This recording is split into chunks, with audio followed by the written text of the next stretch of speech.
Good morning. Welcome to episode 682. Welcome back, everybody. It's Thursday, January Oh, 30th. yeah. Back in the house. Got some things kicking off today in the NFL. Gonna get ready to go over all that. Some Steeler news. A big Pitt Panther basketball win the other night. And the Penguins, Mike. The Penguins finally get back on the winning track. Now that now that the road trip is over. They come home now, but they finished up their road trip with the win after 3 previous losses. Mm-hmm. So Penguins are doing what the Penguins are doing. We'll keep an eye on them and see what goes on. Good morning, Color Holst, Oh, do Du Holst, hast. do Holst me. Oh yeah, welcome everybody. I was thinking, Mike. Yeah. Um, you know how Derpy has this issue with his fire alarm, and I know it drives you Yeah. crazy. Drives I me literally, fucking I crazy. literally, Like I muted him right before we came on the show, and I thought about keeping it muted the entire show there because I goes hear it right beeping. there. I This is why literally his see your volume is so face down low. cringe every time you hear it, and I have a solution. Yeah. By That should watching be the TV, intro. I figured a solution. Well, you always talk about sending Derpy a 9-volt battery, Yeah. to replace it in his smoke Mm-hmm. detector so it doesn't make the beeping sound. But one might say, and then you got to pay the shipping and you got to do this and blah blah blah blah blah. Well, apparently, the people, somebody in the Middle East, I don't know who it is, Palestinians maybe, but they are getting $50 million worth of condoms imported from the United States of America. What? So, Mike, this makes me think. Good morning, Jen. This makes me think. So, Mike, instead of shipping it, just blow up a bunch of condoms. This is what they're doing. They're hooking bombs and shit onto them. They're blowing up condoms. So many, so it floats.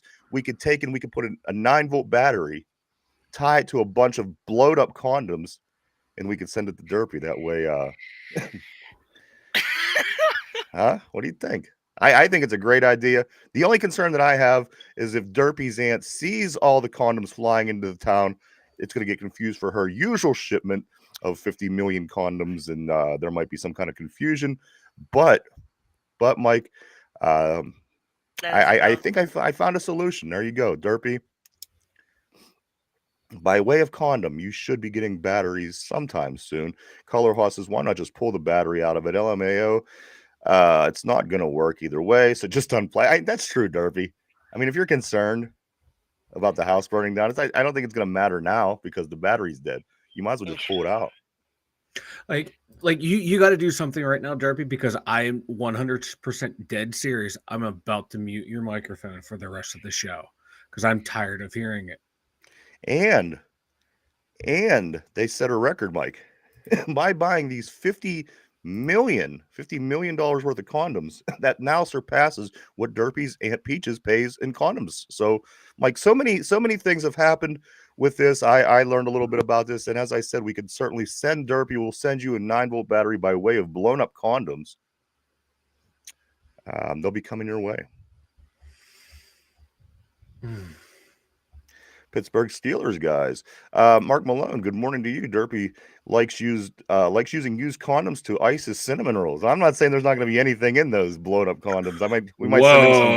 Whoa, We whoa, might send whoa, Derpy some extra surprises. Way out of context there. wow, I forget, wow. when's your Dirt, birthday, Derpy? You're getting something from me, Mister This year. special frosting. I note to self: do not eat any cinnamon rolls that Derpy provides to the show. Or Mark Malone, for that matter. Ugh. Pittsburgh Steelers guys, we have 7 or 8 or 9, or I don't even know how many. We have ample Pro Bowl players going out to the games, which starts today. Mind you, a Don't lot of people deserve don't it. even realize that the Pro Bowl games and challenges start today. That is at 7 o'clock p.m. on ESPN. You can catch your favorite Steelers and much, much more starting tonight at 7 for the Pro Bowl games. And then it goes Sunday at 3 o'clock for the flag football game, which is stupid. I mean, do you even need your offensive lineman to show up for this? I mean, whatever. Mark Malone says he keeps the midget busy. I'm telling you how I He know that. does. He does. And here's my thing, guys. So now here are your quarterbacks This is your quarterbacks for the Pro Bowl, guys. In the AFC, it is Russell Wilson, who just got picked up on the Pro Bowl squad the other day as an alternative. Also, Mike, Drake May. Yeah. May. How is Drake Drake May May on there? Yeah, well, yeah, just bear with me. I'm just getting to the. I'm painting a picture on how pathetic this Pro Bowl has become. Russell Wilson, Drake May, and Joe Burrow are your three All Pros for the AFC. And I Which one's think the starter? JJ Watt really said it best when he said, if you're 5 alternative in a Pro Bowl, it is become a participation bowl. I mean, come on, Drake May. You got to think of that quarterback for Baltimore who was so unmemorable. I forgot his name already. The guy that played last year when Lamar Jackson was out. He actually went to the Pro Bowl as an alternative. Yeah. Huntley. And I got to tell you, we've seen him twice last year, and he was no Pro Bowler. So this has become what the Pro Bowl has become. Enjoy the flag football game. And then also again tonight, starting at 7 o'clock, you do have the Pro Bowl games. These are the Steelers that were picked. TJ Watt, who will not be participating with an injury, Cam Hayward, Minka Fitzpatrick, Chris Boswell, Miles Killebrew, Russell Wilson, and one more player was added yesterday, Patrick Queen. Patrick Queen, far from an All-Pro season, is going to the All-Pro games. He took the place of his former teammate, Mike. Coming up number 2 to this man one more time, Roquan Smith. Roquan Smith. And Patrick Queen will be going to take Roquan Smith's place. So again, this all starts tonight, 7 o'clock. See all these guys, much more. Challenges. They'll be playing tug of war. They'll be playing volleyball. Dodgeball. They might be bowling. I don't know what the hell they're going to do. Maybe in hockey next year they could have the guys all go bowling or something for the All-Star game. That's how ridiculous this has become in the NFL. I probably am not even going to watch the one on Sunday. I'm going to be honest with you, but we'll see. It doesn't seem to be. You know what? It's doing better than the NBA. That's all I know. For whatever reason. It's true. I mean, maybe because they bring up a G leaguer that wins the dunk contest every year. Maybe that's why they're not doing so. I don't know what's going on over there, but their numbers are certainly diving in the NBA, and hopefully the NFL don't follow suit because, well, we'll see. We'll see how the weekend goes, guys. Goes, guys. Starting tonight at 7 o'clock p.m. Check that out. Here, Mike, and here's the NFC Pro Bowl starters, or Pro Bowl quarterbacks. I'm sorry, Jared Goff, Baker Mayfield, and Sam Darnold. So, I mean, really, you take. Well, I don't know why you're laughing, Derby. They all had really good years. That's an actual because of the comparison. Oh, okay. I was gonna say that those are pretty good. Yeah, on the AFC side, the only one that belongs is Joe Burrow. He's the only one who, he had arguably an MVP type season. Russ, and these 3 guys right here, I think these 3 are good, Mike, because the other one that I would say would be Jalen Hurts, and he's in the Super Bowl. So I think they hit it right on these 3 guys. Yeah. Well, and I find it funny too. Like Patrick Mahomes was left off the initial Pro Bowl roster, so even if the Chiefs didn't make it, he would have had to have gone as an alternate. And I just find that the Pro Bowl, like you said, I haven't cared about it since I was like, I don't know, 15, 16. But, oh, my God, it's just falling apart. Killer Hoss says NBA will pick back up when football is over. I bet the regular season has real problems. It's just boring. It is. And then they try to spice it up with this mid-season tournament, which is – and that's the goofiest thing I've ever seen in my life. And they're almost trying too hard now. What's killing the NBA, too, is if you watch any of their shows – it's all a bunch of old players shitting on the current players. Whereas you watch the NFL shows, they're talking up the current players. It makes me want to sit down and watch it. But if I'm going to turn something on and they're shitting on all the players, why would I want to watch that? You're crapping on the product. I don't want to watch that. But if you're hyping people up, I'm going to go watch it. And that's a big problem with the NBA right now. Keller Ross hit it right on the head. It's boring. I get bored. It's watching like hockey. NBA. It's 82-game regular season, 80-game regular season, or whatever it is. But when did it become boring? Because it didn't used to always be like that. It used to be fun and exciting, and he liked turning on the NBA and enjoying it It just it has a different Back feel. in I don't know my what. day, Well, I'm not even talking about that. I'm just talking about even the 10 years ago. Well, back in my day, it was great. We had Michael Jordan, Charles Barkley, and all the. I got to tell you. Yeah, listen. I'm exactly not. my point. What's your point?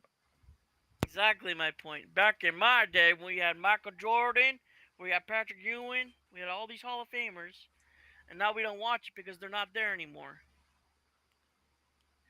Derpy, shut the fuck up. Clip that audio. Clip that audio. Finch, you got to remember that audio. Yeah. What's this one back, Finch? Get that audio. Well, let me tell you this. Our dream team was so much better than anything that there is even out there today. I would agree. So, yeah, back in my day. Back in your day, Derpy, I was in my 30s. Right? That's fair. I don't know. No, I wasn't in my 30s. I have a son is your age. But anyway, let's see.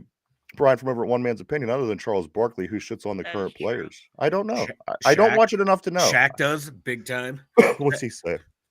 He just makes fun of everyone. So does Barkley. make And a free throw for his they're son on the depending on biggest his pro platform for the NBA, and they shit on all the players. So it gets kind of boring. Like I don't even want to watch it.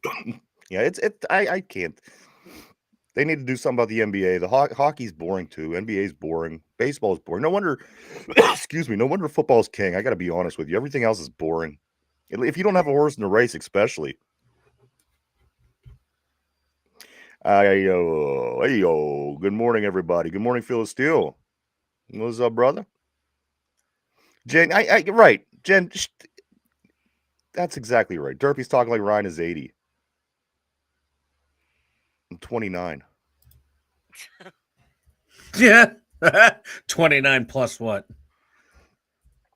I'm just remembering. I mean, I might be old, but I'm remembering the days when Patrick Mahomes and Tom Brady wasn't in every single Super Bowl. Do you guys remember that? Yes. Boy, that was fun. That was fun. Dude, it goes even further than that. You got it, what? Out of the 7 out of the last 10 has featured either one of those two, or they've won it.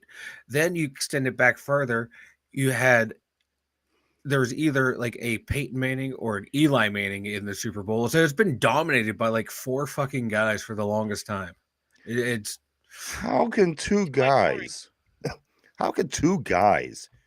continue to do this for going on 30 years? 30 years it's going to be in 5 years. Come on, unless Patrick Mahomes dies, this is more than likely going to continue to some capacity. That doesn't even seem right to me. Come on, you don't see this in pro sports nowadays with the free agents and salary cap, and it's kind of unbelievable. 5 more years, guys. It'll be 30 years. 30 years of the Mahomes and Brady experience. This doesn't make sense, but hey, they tell us that the person is better. You know what? And here's the thing: it isn't like we haven't watched football our whole entire lives. I've seen quarterbacks that play better than these guys, but yet these guys get the best results and continue again almost a 30-year-old run. So we'll see. We'll see how that goes. Doesn't fare well for the rest of the NFL. I don't know how that's doing good for the league, but you know what it is. What it is. If these teams are going out and winning, they're going out and winning. And who am I to say? all I know is like Derpy. Are you calling Jen old? Way to stay focused, Mike. Derpy. Jen says, so you're calling me old, Derpy, is what you're saying. Yeah. So Derpy, there you go. I'm focused on anything that way gets to anger it. Way to piss everyeverybody off in the room already. Yeah, Derpy. Yeah, we haven't been on for 15 minutes yet. You've already pissed off most of the people in the room. And that's why we're flying batteries to you on condoms.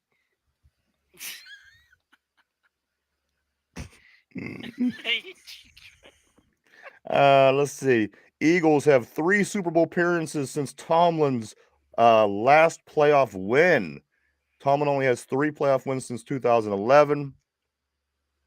Just a little scoop on the Eagles, why I don't want them to win, but whatever.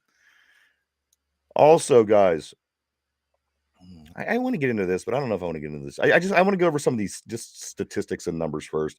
James Harrison, check this one out. I seen a game the other day. We talk about, does TJ Watt do enough to pull in Pro Bowl or to pull in Defensive Player of the Year numbers? Listen to these numbers James Harrison had. This was just one game against the Ravens one time. You guys might remember this. He had 3 forced fumbles in this game. 3 forced fumbles, 1 fumble recovery, 2.5 sacks, and 1 interception. Talking about numbers. You thought that TJ's line could get good. 3 forced fumbles in a game against the Ravens, 1 recovery, 2.5 sacks, 1 interception. Are those the numbers that you should be seeing, Mike, from your defensive players of the year, or is those freakish times gone? Because I remember J.J. Watt doing the same thing. He was constantly, for a defensive end, he was intercepting passes and taking him back for touchdowns. Has the level of defensive players dropped over the years, Mike? No. Part of it you can argue is the way the rules have gone for the offense and the quarterback play. They're a lot more mobile. You got to figure that stat line's probably against Joe Flacco. He wasn't a statue back there, but he was not, a big time mobile quarterback. So, and there's not many statues left in the NFL, so that's part of it. Like the quarterback play and the rules, and James was a dominant player, and TJ's had stat lines like that. You go back and look at his Defensive Player of the Year award. That year when he tied the sack record, he was all over the place. Myles Garrett last year, up until the last 7 games of the year, was a very dominant season as well. Max Crosby's has dominant games, but he gets lost in the shuffle. So I think it's there. It's just I think that season James Harrison was just on a different level than a lot of people can get to, and I think we just remember that more because he won championships with us. That just it brings rings brighter for us what James did, and TJ's had games like that. He had seasons like that where he's dominated like that. So I as much as I do like to shit on TJ Watt, you got to give him his props too, man. He's had dominant seasons that rival James Harrison's seasons as well. Remember that year he knocked two Cleveland Browns out in the same game? Oh my God, yeah. I think that was the same same 2010. year. I think that was 2010. I think it was the same year. Yeah, that was the year all the rules changed after that one. That defense Zarequay, and I can't think of the other guy. Maybe it was Cribbs. I think he knocked Cribbs and Zarequay out both. Knocked them out. No, was it Morgan? Quincy Morgan? I don't think. I think Morgan was earlier. Yeah, but I remember that game. He fucked those dudes up. So James Harrison, no two ways about it. TJ, I don't know. Again, he does have I know. Cover your ears. Earmuffs feel the steel.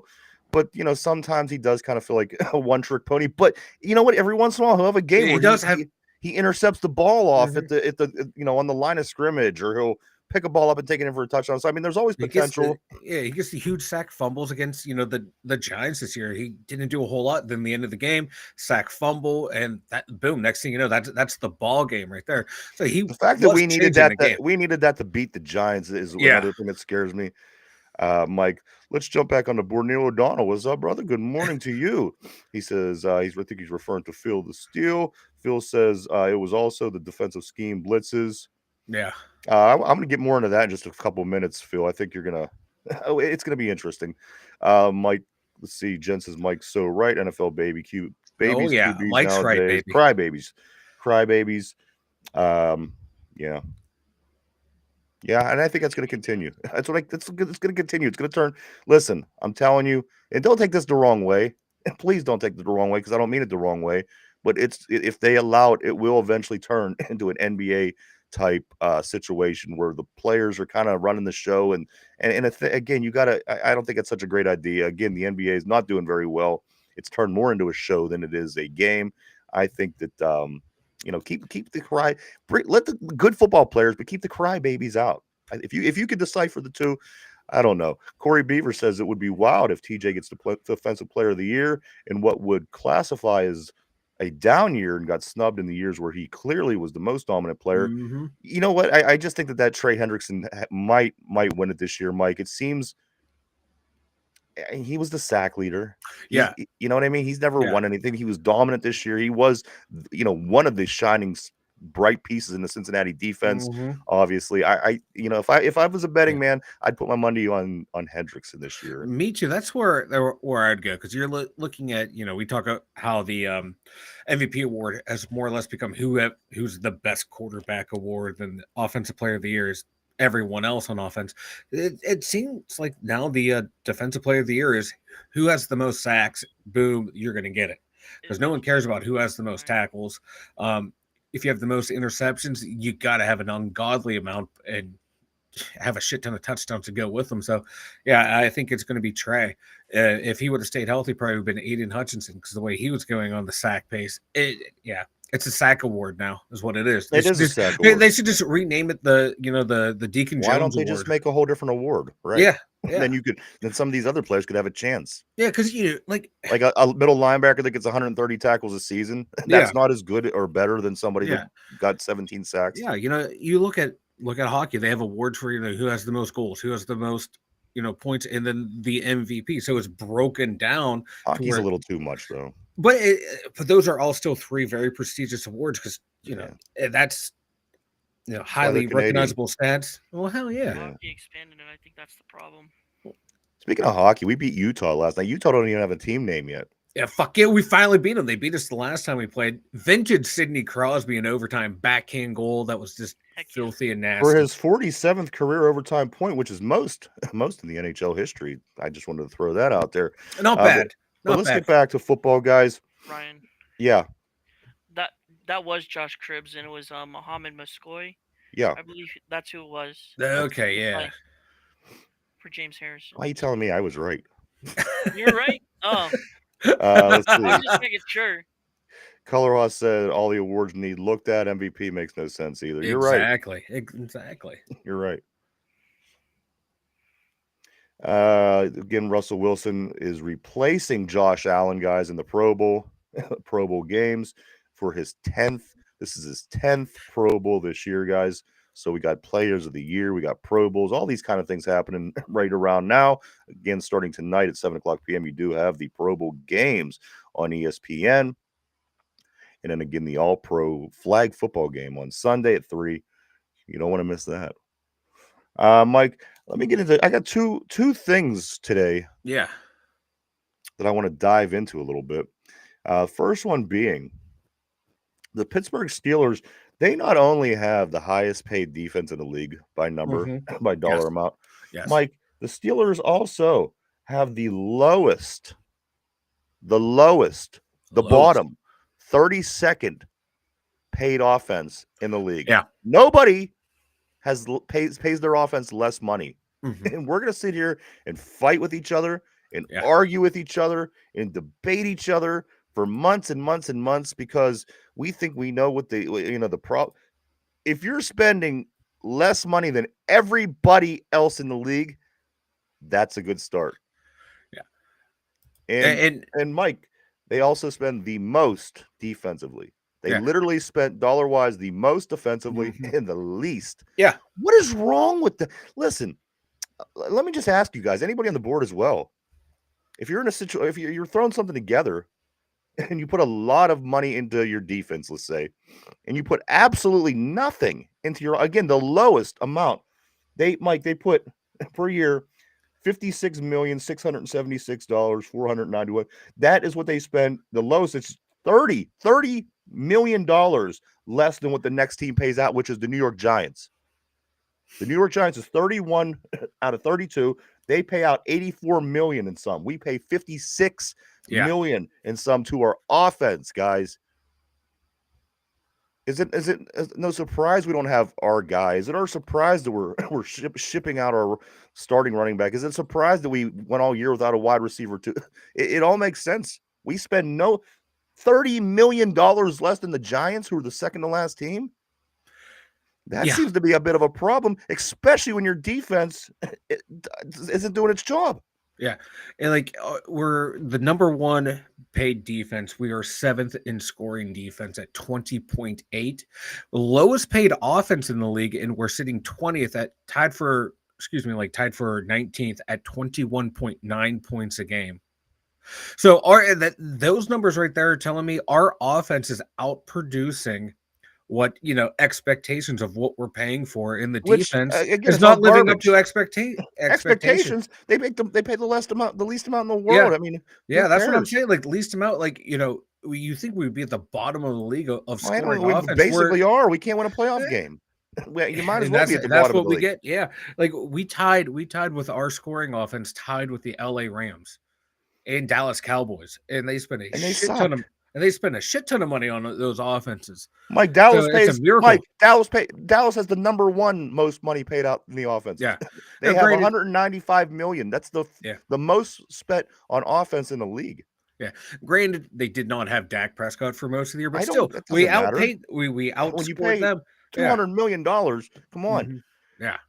But Mike, again, the It's lowest. the lowest. This is why we're no good. This is why we don't win. This is why Yeah. we're not good. We lose the key games. This is why we lose 5 straight to end out a year. This is why Mhm. we've gone one and done in the playoffs. This is why we haven't won a playoff game in 8 years. I mean, you can't not. It's an offensive league. Yeah. I mean, are the Roonies waking up and not seeing what everybody else is seeing? It's an offensive league, and you spend $30 million less than the 31st team, which is the Giants. Mhm. That's a bit of an issue. And if they don't plan on fixing that, we're going to continue to have these issues. And like Neil O'Donnell saying on the board, we need to draft 2 QBs, 2 running backs, 3 wide receivers. We've got bigger issues. Some of the issues that we're going to run into next year, I think you're going to find they're going to be even more Mhm. because of some of these situations. Okay, we could go out and get a bunch of rookies. So we're going to throw them in there and try to win a playoff game. And this got long-term guys, Issues. long-term issues written all over it. Mhm. Yeah, yeah, and hearing like what Art, was saying to the media and stuff, it's going to be same old, same old. This is what we're going to keep doing. You're just going to spend it minimally on offense and hope the defense can, play hero ball the entire season.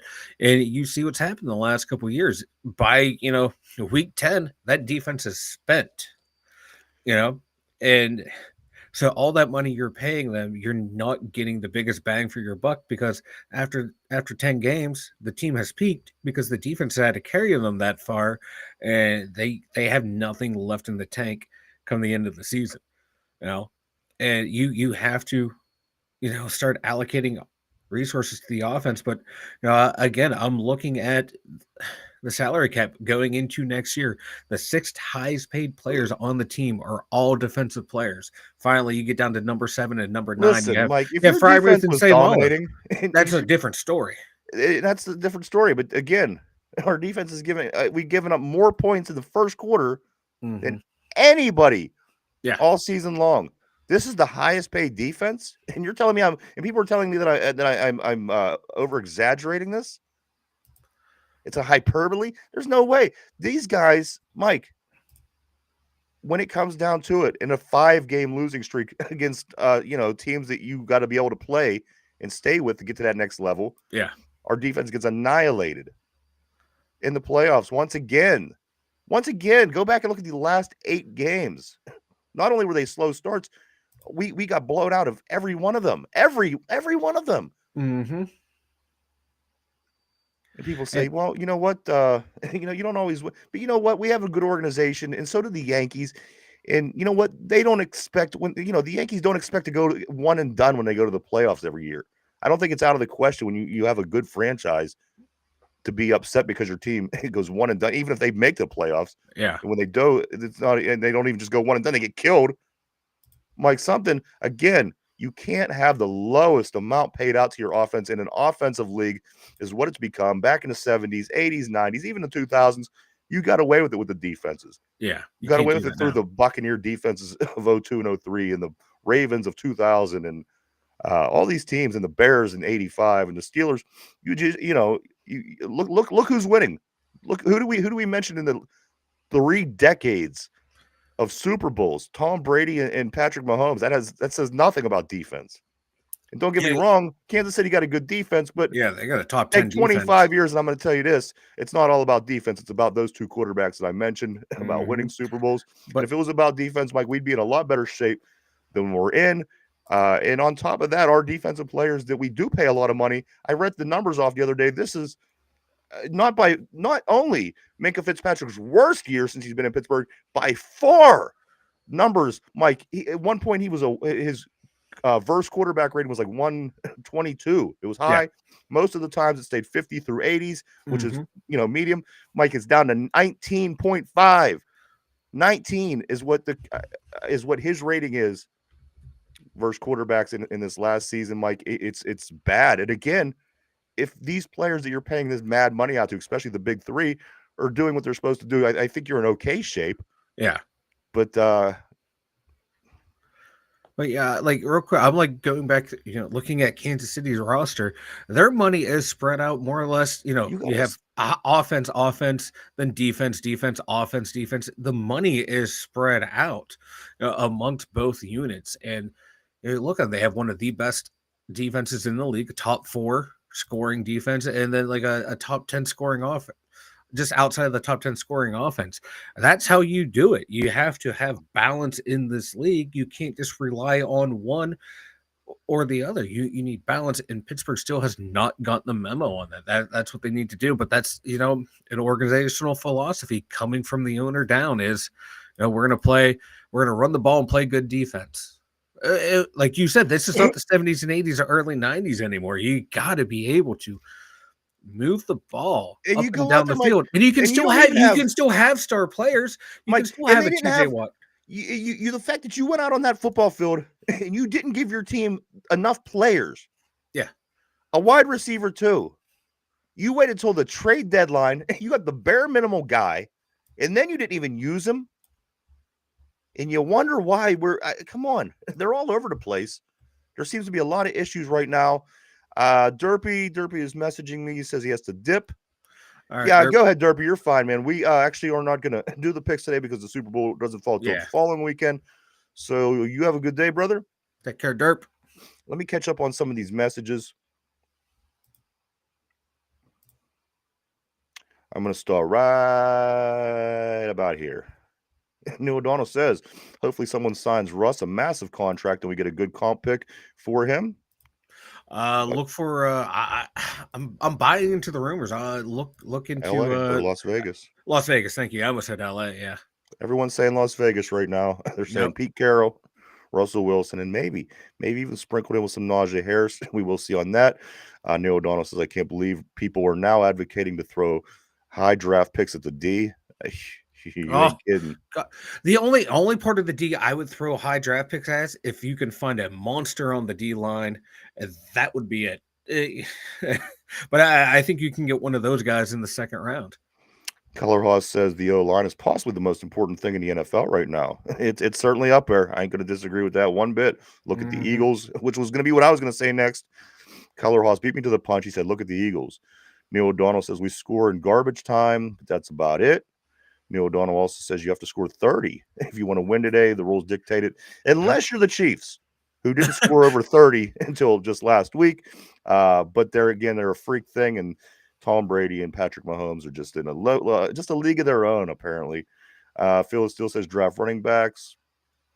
DT, CBs, beast right tackle, and a ping pong player. I think Brian was in here. You get that ping pong player, you're going over the top, baby. And there's something else, guys. And we're talking about, Patrick Mahomes and Brady. Do you know the year that Brady went to Tampa Bay that had a bad team, played there 1 year without Bill Belichick, and won the Super Bowl? If that didn't speak volumes, now let me throw this at you. Also, in Tom Brady in that run, did you know he faced Drew Brees? I know I had it written down here somewhere. Drew Brees, Aaron Rodgers, and Patrick Mahomes. He beat those 3 quarterbacks en route to winning that Super Bowl on a team that was bad before he got there. He shows up by himself without Bill Belichick. Again, the Belichick-Brady thing was something a lot of people talked about. He shows up in Tampa Bay by himself, beats Drew Brees, beats Aaron Rodgers, beats Patrick Mahomes. Come on. I'm like, does it get any tougher than that? I mean, come on. And especially, again, on a team that was terrible the year before he got there. What year did he get there? I don't know. 19, 20, 21. I don't know. 2020, yeah. That 2019 team. The record wasn't good, but yeah, Mike, what was the they record?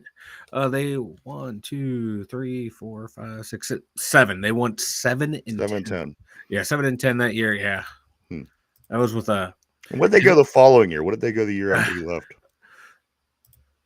I can't remember when he left. If it was in Just look for the next bad record. 2022, it looks like they won 1, 2, 3, 4, 6, 7, 8 games. They won like 8 and 9. Yeah, they won 8 and 9 that year. Let me jump back on the board. Neil O'Donnell says, remember when the Patriots got tired of raping Tom with football players and started raping him with that lacrosse player?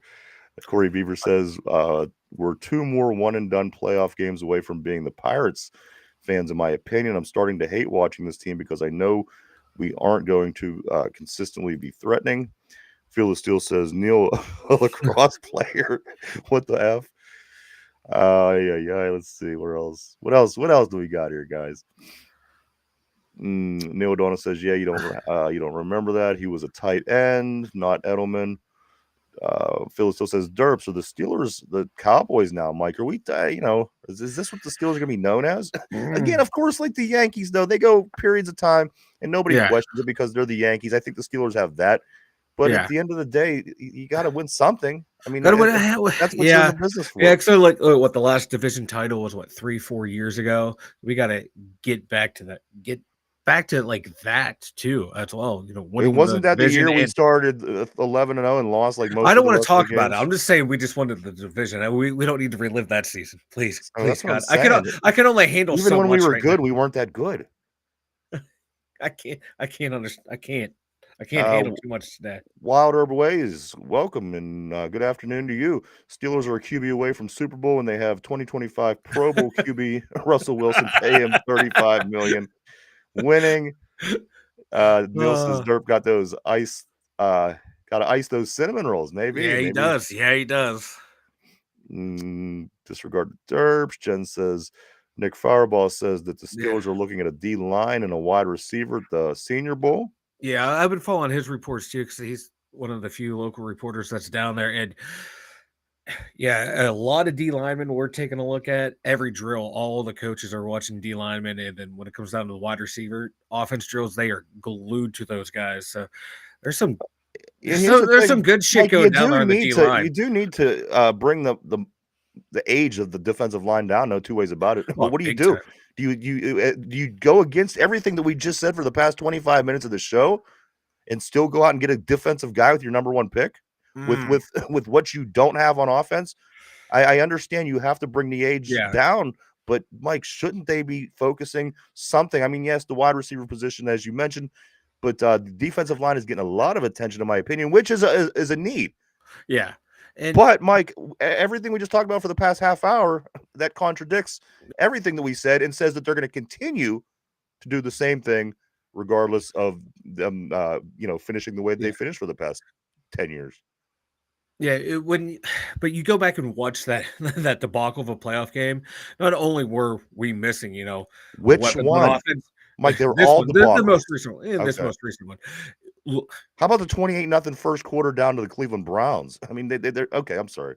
Well, no, let's just hope Marquise Pouncey doesn't come out of retirement and snap the ball over her head on the first fucking play. It doesn't really dictate a 28-0 first quarter. It's a tone setter. It's a tone. I have PTSD now from that game, by the way, every time I see a bad snap. But no, Baltimore ran right up the gut on us, and that happened all down the stretch. Teams just running right up the middle. So that's why I would be okay with getting a D tackle. And if we still score no points, then we still can't win because we score no points. That's okay. Well, you have, if you let me finish, the D line and wide receiver are too big. The depth is really big this year. So if you get one in the first round, you can go and get the other one in the second round. So if we go wide receiver round 1, get your guy in round 2, and vice versa, the quality is still going to be there.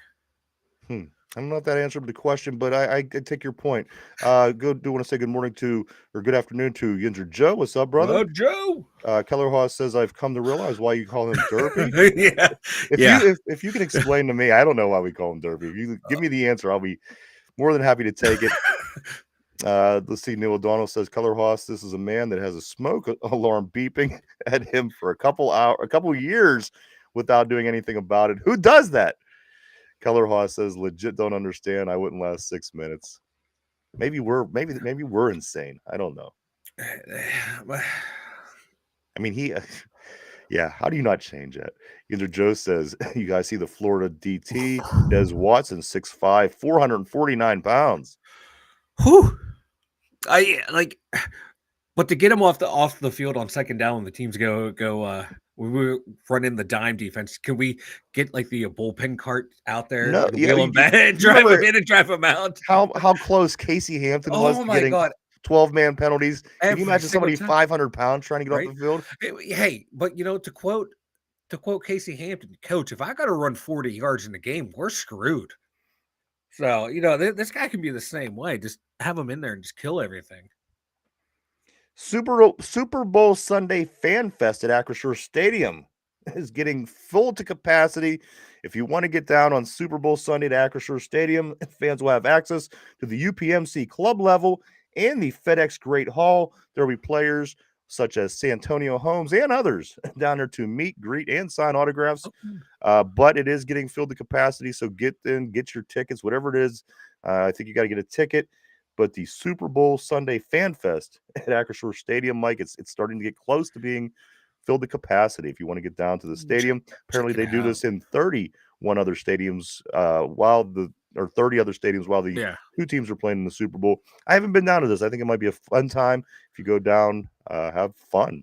Yeah, but there's people there, so I will not be there. No offense to the people going. It's just, no, I don't do well in crowds. All right. Mike, this is the other one that I wanted to get into today, guys. Set your minds, because we're going to talk about, hold on, just let me catch real quick. Neil O'Donnell says, crap, I wouldn't care if I had to shoot it down off a 20-foot ceiling. Right. Color Haas says, damn, when you got to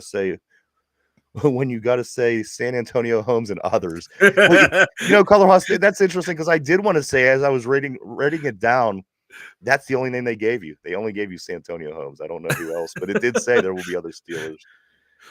No offense to these guys, but like a Ross Patrone or maybe a Ross Patrone. Yeah. No offense. He made it to the league, and I'm sitting here. No, definitely no hate on Santonio. Fuck no. No way. He was one of my the guy was listen, and it wasn't because of the Super Bowl. Well, that played a part.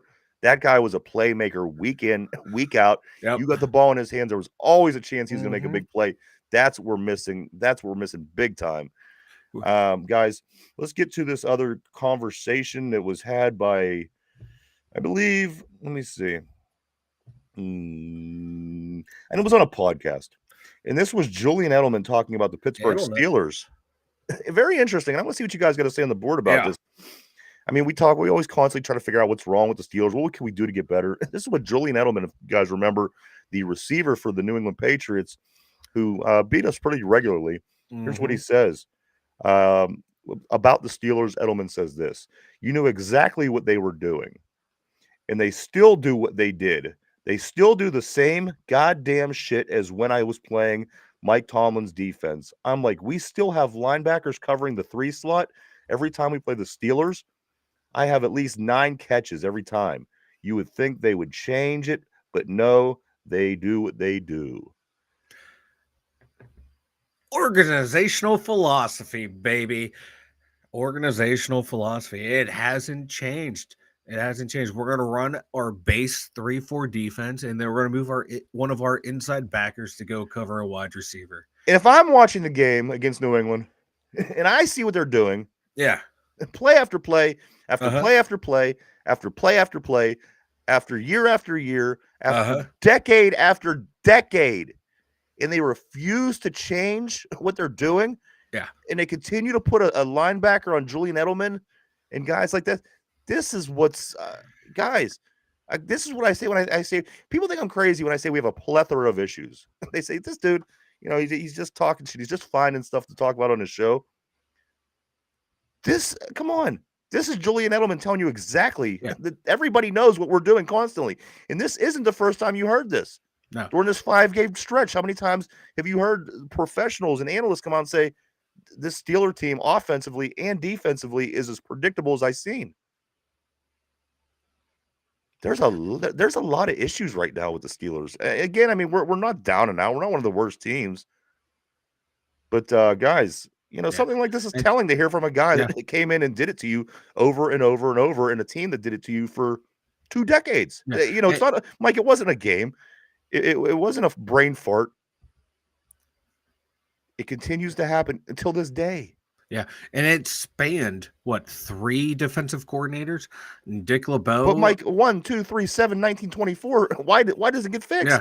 Yeah, and that's what I'm saying. It's an organizational thing. We're going to run the 3-4. We're mostly going to run our base. If I was the head coach, I would do what I want to do. I'd say screw the office, because whatever influence they have, it isn't working. I can tell you that. And if that's not the case, then the coach is the problem. Well, the thing right here too is who's a better player? Our starting inside backer or our second and third string, slot corners? Every year for 25 years?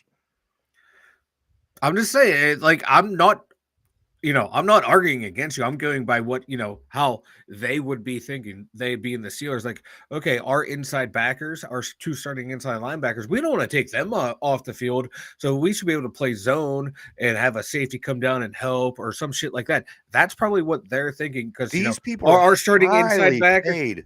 I know. I'm just Mike, these are things you pick up in high school, and high school coaches pick them up and make adjustments better than this. Yeah, but I'm just going by thinking they want to keep, their starting inside backer in there, and and not put in the second or third string or slot corner.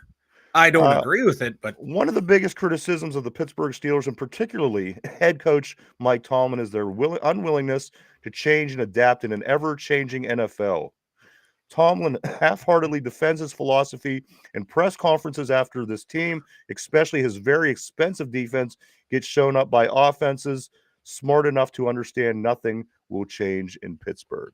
Yeah, they want to run how they want to run, and when that works well against average to below average teams, but once you get to those good teams, you can't be running the same things over and over, because they will exploit you. They will change on the fly. We saw this just now in the AFC Championship game. Chiefs ran a designed run against the Bills, and the Bills players are going, we did not see this on any game tape this year at all. And that's why Casey's going to the Super Bowl. They added a new wrinkle that no one saw from them. Whereas the Steelers, this is why we're stuck in purgatory. Wrinkles I could possibly find. We're just going to be running our same offense, same defense, which again works against teams up to a certain caliber. But once you're above that caliber, that shit doesn't work anymore, and we refuse to change it. Again, an organizational philosophy. We're going to run the 3-4. We're going to be on our base, maybe nickel most of the game, and that's it. We're going to play zone, a little zone here, a little man here, and that's it. Edelman talked about these Tomlin and his defense, noting that the Steelers are doing today on the defense is the same things they were doing when Edelman played against them as a member of the Patriots.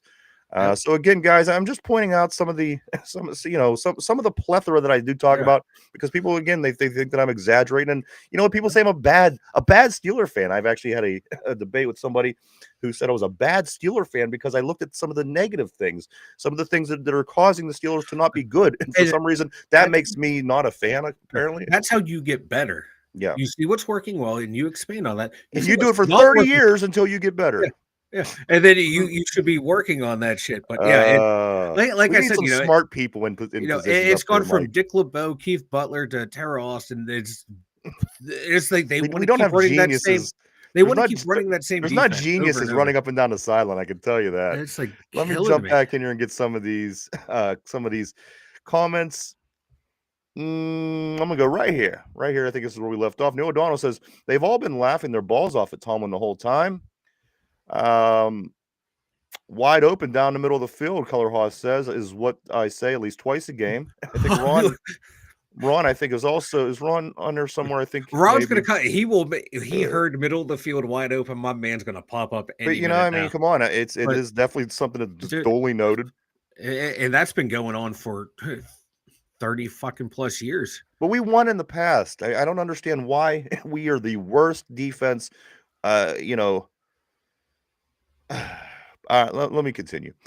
Des Watson has gone off and on the field, but he does lead the team in jersey pull down and hands pull up. I mean, you that big of a guy, yeah, they not fitting right.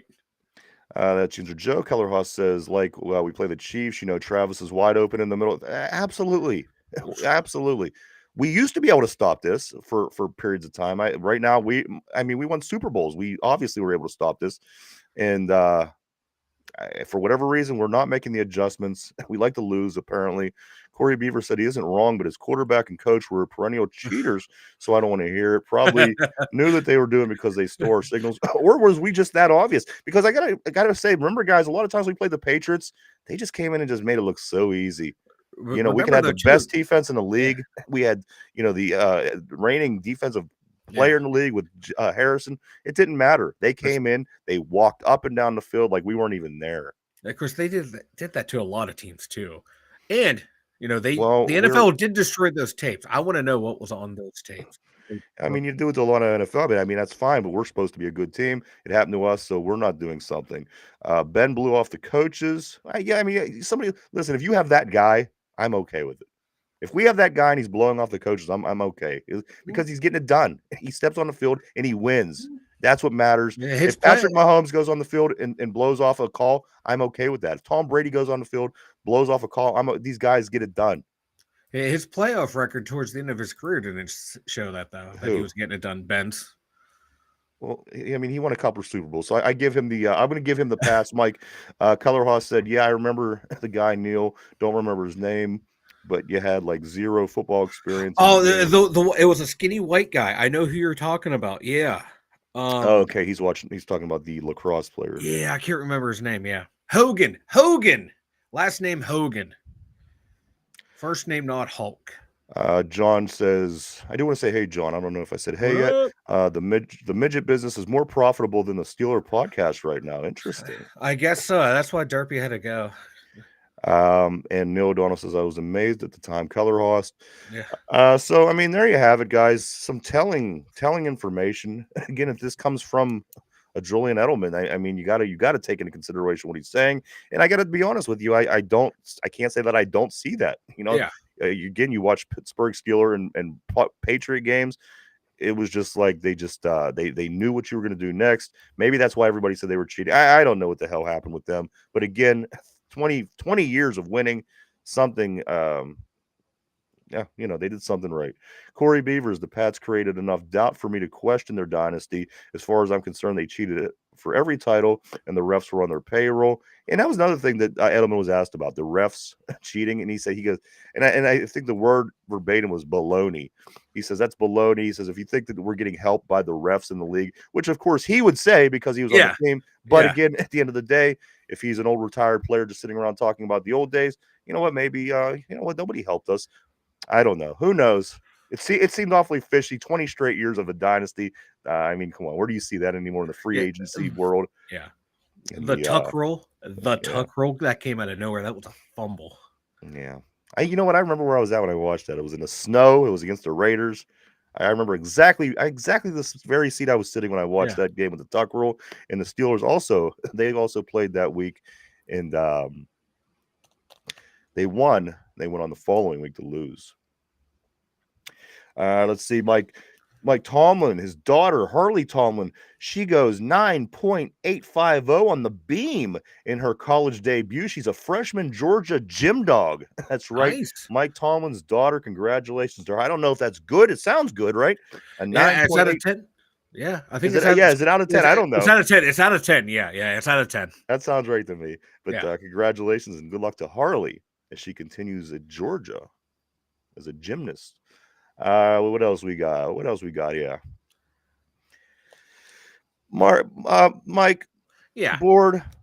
Who is the least liked tight end? Is it Mark Andrews or Kincaid? Ooh. Mark Andrews, of course, dropping the ball before he crossed the line, the 2-point conversion to help the Baltimore Ravens, and they lost that game. Or Kincaid dropping that hail down the field was right on his arm, right on his hands. Come on, it wasn't out of his reach. He drops the ball. Buffalo ultimately gives the ball over on that drive and loses. Mike, who's the more hated tight end? Is it Mark Andrews or is it Kincaid? It would have to be Mark Andrews, I think, because you're right there in the end zone. I mean, the ball hit you in the chest. Yeah, it was a little low, but you brought it up. It hit you in the chest. You're falling backwards. Shouldn't both of these guys, being professional guys that catch footballs, caught both of those passes? Yes, because that throw to Kincaid, yeah, he had to stop and adjust and and come nobody back, was. but he had time. He had time to catch it. And it was Absolutely, right there. I catch in that his ball. I bicep. promise you. You got to catch that.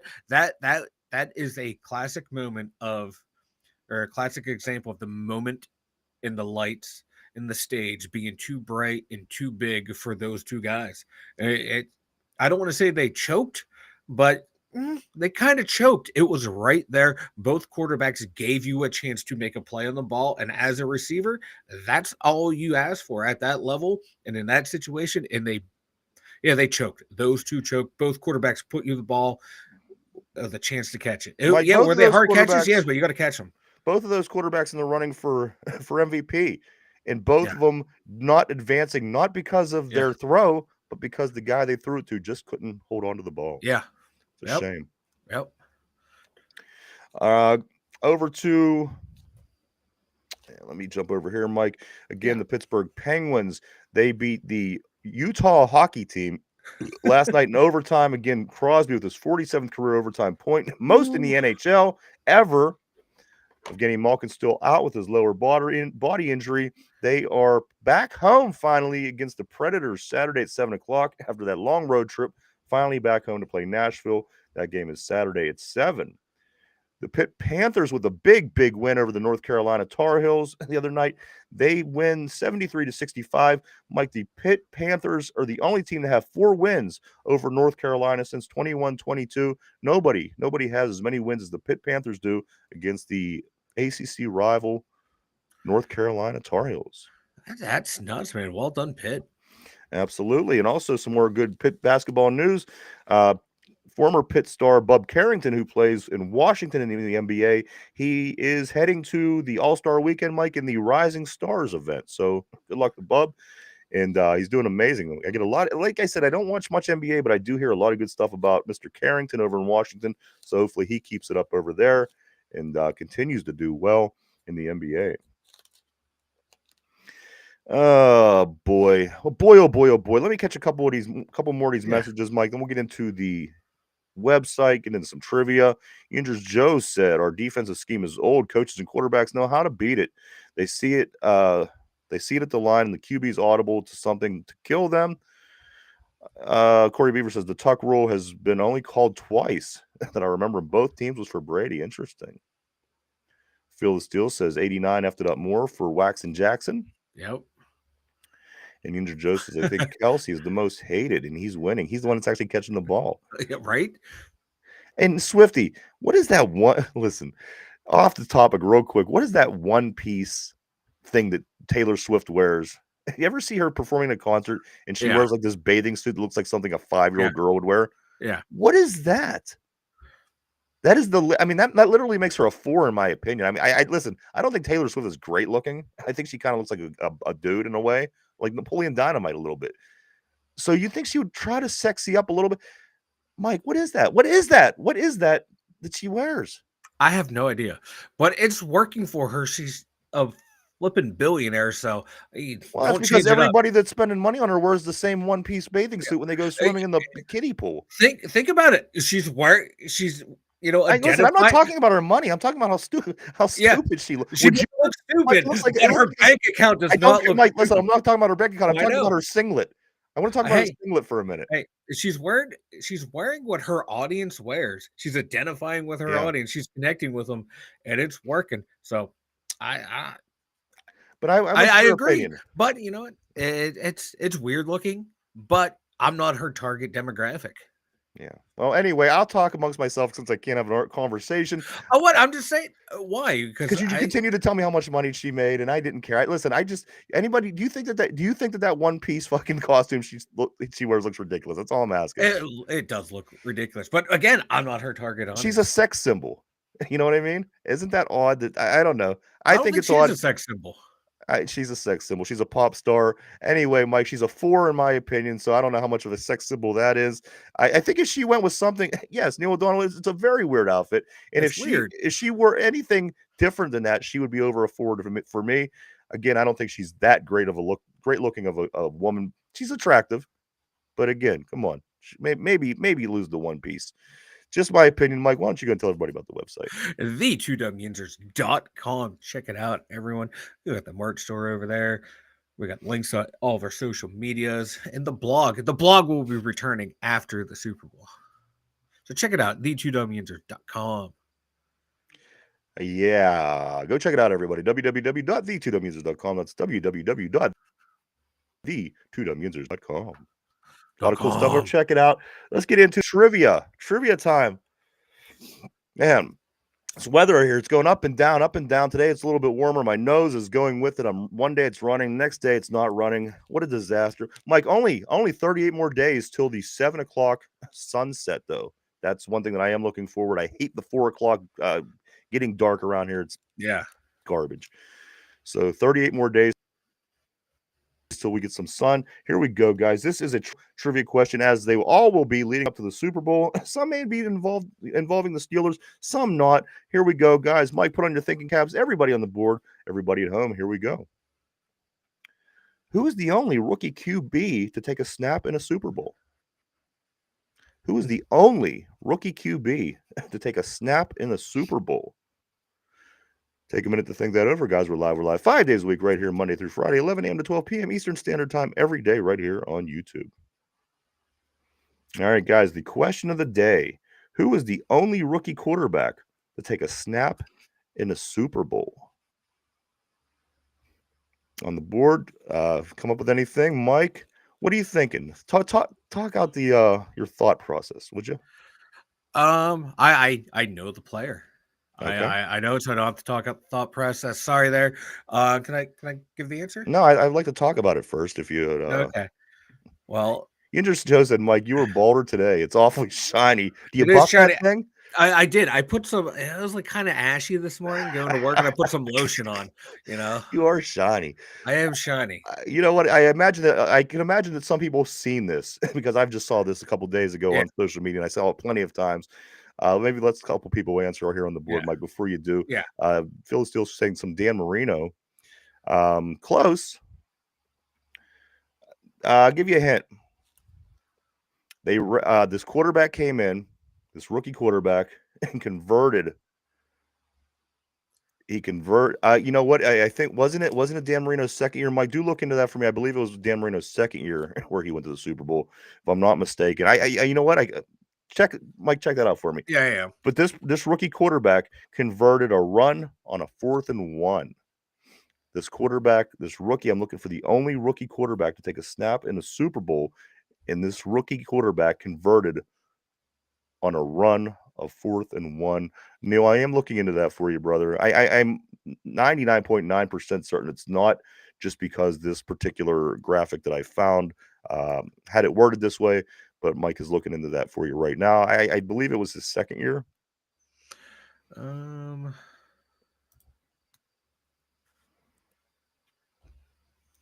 85 Super Bowl.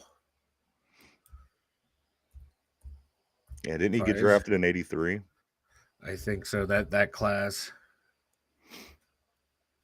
Man, every other time you're pulling it right right in up. 1983. No, because I looked up one thing first. I deleted stuff and then I had to retype on my bad. All right, okay. So it was his second year. Dan Marino got drafted in 83. He played in the Super Bowl in the 84 season, which was 85. That's what I thought. Yeah. Phil still says slash. Interesting pick. Guys, anybody else on the board? Question of the day is this. Who is the only rookie QB to take a snap in the Super Bowl? And I got to say that this QB on that play converted a run on 4th and 1 and got the first down. Yinzer Joe says Ben. Ben made it all the way to the AFC Championship game his rookie year. They lost 41-27 to Tom Brady, Corey Dillon in the New England Patriots that particular year. Mike, one more time, I'll read it, and then you could give your answer. Who is the only rookie QB to take a snap in the Super Bowl? This quarterback converted a run on 4th and 1 for the first down. Mike, who was it, and what Super Bowl was that? That would be Cordell Stewart. Oh, Slash, baby. And what The Super one, Bowl? what was that, Super Bowl 30 we lost? Yes. Yeah. Super Bowl 30, guys. 29 years ago from 2 days ago, Cordell Stewart became and is still the only rookie quarterback to take a snap in a Super Bowl. I found that kind of interesting. Yeah. Neil made me second guess myself, but I thought, because again, why would they write this up if it wasn't the case? Yeah. There you go, guys. Cordell Stewart, the only rookie to take a snap in a Super Bowl. Cordell was the man his rookie year, man. He was a beast. He did a lot. He did a lot for that team that got to the Super Bowl back in 95, 96. A lot as Slash. Did he return punts and kicks at one point that year, or am I just misremembering? I don't think he run. I don't think so, but I could be wrong. I remember like catches, reverses, and shit like that. I just can't remember. If it didn't take you 45 minutes, I'd say look it up. But you know what? Yeah, I know, right? Fuck off. There's no time. Asshole. Guys, Mike, anything else before we start getting ready to wrap things up? Real quick, I have Bill Cowher's coaching tree here that everyone wants to, his coaching tree. All right. Real quick, Dom Capers, lifetime record 48 and 80. Chan Gailey 34 and 46. Jim Haslett 47 and 61. Mike Malarkey 36 and 53. Ken Wisenhunt 48 and 71, but he did go to a Super Bowl. Dick LeBeau, if you want to count him under the coaching tree, even though he coached everywhere else beforehand, 12 and 33. Marvin Lewis 131 and 22.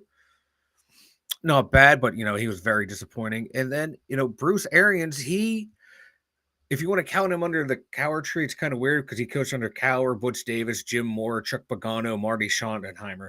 So he coached under a lot of different coaches. So I'm going to exclude him. But yeah, one guy with a winning record under the vaunted Bill Cowher coaching tree.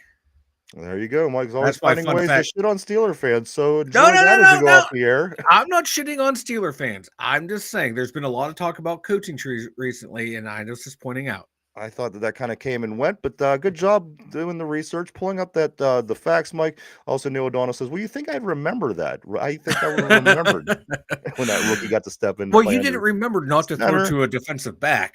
But there you have it. Cordell Stewart, guys, was the answer to that. I don't know what that was that Mike just went on a little tirade there at the end. But hey, do what you want with it. That was my, you asked if I had anything, and I had something. Who's all Tomlin's coaches that went on to be head coaches? We're gonna throw Bruce Arians under there. Okay, there you go. He falls under both. There you go, guys. As I said last week, we're not going to do picks until next week because, again, this is Super Bowl, the week off in between. So Derpy will be back. We'll be doing that next week. Penguins, Pitt, they both come back to play Saturday. But the only things, guys, to really keep our eye on today is the Pro Bowl games starting at 7 o'clock p.m. on ESPN. Tune in to catch all your favorite Steelers and all your other favorite players from around the league to compete in tug of war and volleyball and dodgeball and any other kind of ridiculous game they could put these guys in to try to get you to watch. Check that out tonight. That game is at 7 o'clock p.m. The All-Pro flag football game itself comes at 3 o'clock on Sunday. So we got a couple days on that, guys. We'll be back tomorrow to make sure we get caught up on everything that happened into events that happened tonight. I do want to say thank you to everybody coming and hanging out and checking us out today. We certainly appreciate each and every one of you. As always, we wouldn't do it without you. Thank you so much. Everybody on the board, you guys were awesome. You always keep the show interested, to say the least. And also everybody at home, thank you so much. Mike, anything else? Any other crazy statistics you want to throw out to bash Steeler fans? I was not bashing Steeler fans. All right. We talk about it on the show all the time, and I just brought up some information that I had time to take a look at for today. But no, right. I love our fans. I love our fans so much. I wish you could have found the information that fast when you were looking up the other thing. I had this one ready to go. That was right. my fun fact for the day. What else? Am I forgetting anything? No, man. I think we got it all today. So again, the All-Pro games tonight, 7 o'clock ESPN. We'll be back tomorrow first thing to talk about that and much, much more heading into the weekend. Of course, a lot of sporting events going on throughout the weekend in Pittsburgh, as always, and much, much more. Come back tomorrow at the regular time. Mike and I and Finch will be in the house tomorrow. We'll be back to talk about all that stuff and much, much more right here on the Two Dum Yinzers. For Mike in the Steelers Central Mobile Studio, for myself, the Two Dum Yinzers. Everybody have a great Thursday. We'll see you.